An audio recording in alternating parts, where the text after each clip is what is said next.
Welcome back, deep thinkers. If you're here, it means you're ready for the full, unabridged deep dive exploration into how people and systems try to control your decisions and emotions. Today, we are tackling one of the most insidious maneuvers in high-stakes interactions, the collaboration illusion. We've all experienced it. You're in a conversation, maybe about buying a car, maybe about a relationship, maybe even just negotiating a raise. And suddenly, the tone shifts.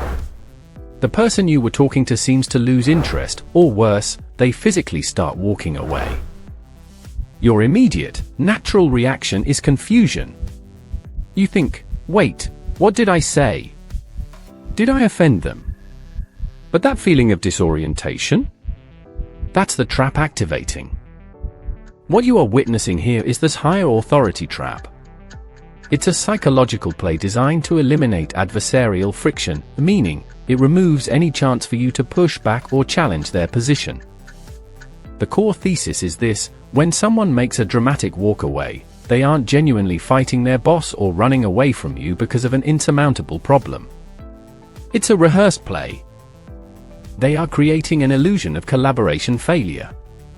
The goal is to make you feel responsible for the breakdown, forcing you into a position where you desperately want them to stay and fix it. This is where behavioral psychology comes into play. The manipulator understands that when you feel emotionally vulnerable, your rational decision-making capacity plummets. So, how do you recognize this trap? You have to shift your focus from their emotional state back onto the objective facts of the situation. The first defense mechanism is to label it. When that dramatic walk-away happens, do not internalize the failure. Do not assume you are the cause. Instead, you calmly name the tactic. You might say, "It feels like we are hitting a roadblock right now. Can we pause and revisit the core requirements?" This is faux alliance building. You are not arguing against them, you are building an alliance with your own rational self. You are agreeing that the goal, the successful outcome, is mutually important. You pivot the conversation away from emotion and back to process. Let's set aside the emotional weight of this moment and just look at the numbers. In relationship dynamics, this trap manifests as the emotional withdrawal.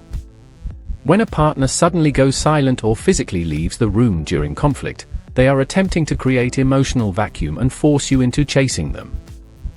Here is how to recognize it. The withdrawal happens immediately after you assert a boundary or state a need that challenges their narrative control. Your response must be to hold your ground and refuse to chase the emotional connection. You acknowledge their feeling, but you do not absorb the blame for it. Instead of asking, "What did I do?" you state a fact about the dynamic. "It seems like we are both feeling overwhelmed right now." This is crucial because it shifts the focus from you versus me to us versus the problem. You are making yourself an ally, not a target. Let's look at a third area: professional negotiations.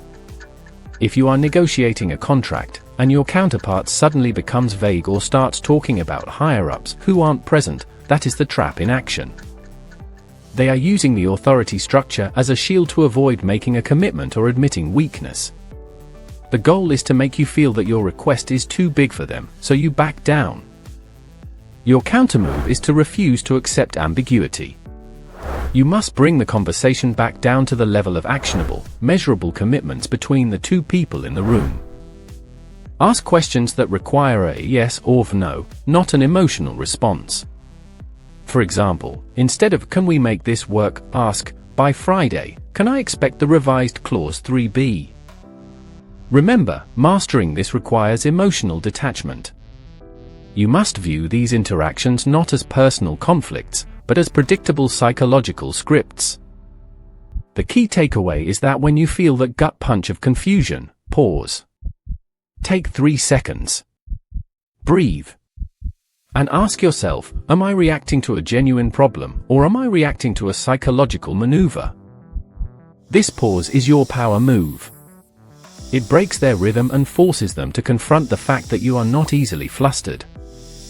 In summary, when faced with a dramatic walk away, an emotional withdrawal, or vague authority claims, do not chase the feeling.